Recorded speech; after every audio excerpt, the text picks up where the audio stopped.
बात ये नहीं है कि आप हिंदू हैं या मुसलमान हैं, बात ये है कि जब सवाल देश का होता है तो हम सब भारतीय हैं। अब ये आप खुद से पूछें कि आपको किसने हक दिया है कि आप किसी और की देशभक्ति को जज करने लग जाएं। अस्सलाम वालेकुम दोस्तों, और क्या हाल चाल है मेरे प्यारे भाइयों और उनकी बहनों। उम्मीद है आप सब लोग खैरियत से होंगे। मैं हूं आपका दोस्त, आपका होस्ट और आपका लाडला यूट्यूबर। नहीं, मुझे मजाक नहीं उड़वाना अपनी चीज का, मैं नहीं बताऊंगा।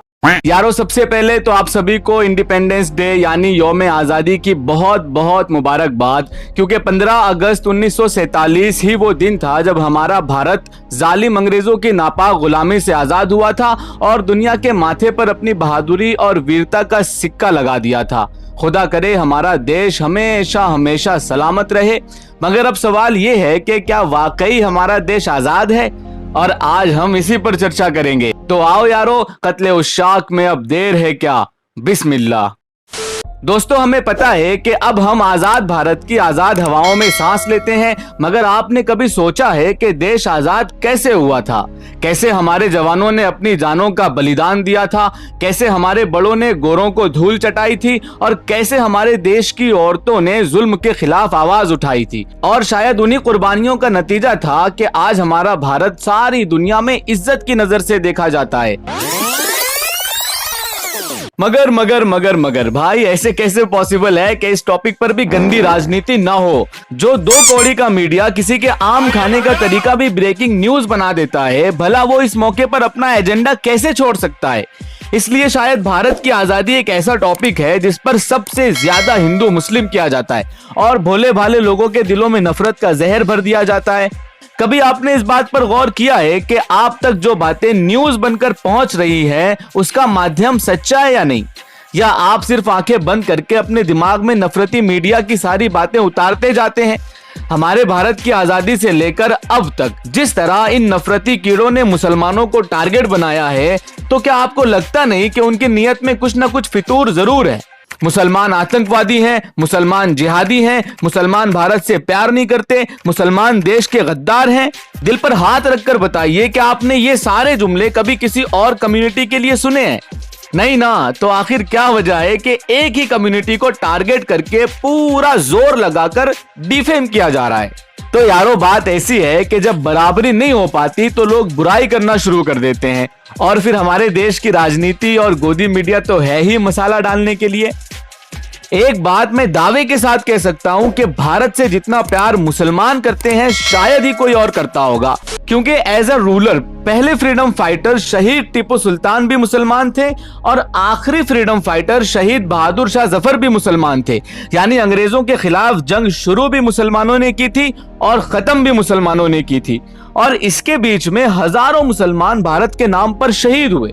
मगर ये सारी बातें कोई न्यूज चैनल नहीं बताएगा, क्योंकि भाई उन्हें तो दिल में नफरतें भरनी है, और हमारे भोले भाले लोग उन नफरती कीड़ों की बातों पर यकीन कर लेते हैं। कुल मिलाकर उन लोगों का सिर्फ एक ही काम है कि मुसलमानों को बदनाम करो और अपना धंधा चलाओ।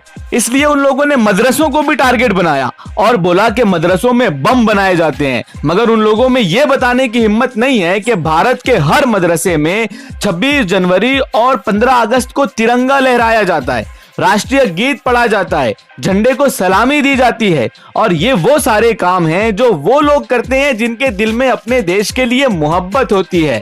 और मदरसों में ये काम पहले दिन से होता है, क्योंकि भारत के मुसलमान उन लोगों की तरह नहीं है जिन्होंने अपने ऑफिस पर तिरंगा लहराने के लिए 52 साल लगा दिए थे। अब तिरंगे की बात निकल ही गई है तो ये भी बता दूं कि हमारे देश का झंडा भी एक मुस्लिम फ्रीडम फाइटर बदरुद्दीन तैयब जी की वाइफ मिसिस सुरैया तैयब जी ने बनाया था। अब क्या ही बताया जाए यारो, हजारों मुसलमान हैं जिनकी कुर्बानियां इन नफरती कीड़ों ने इतिहास के पन्नों से गायब कर दी हैं।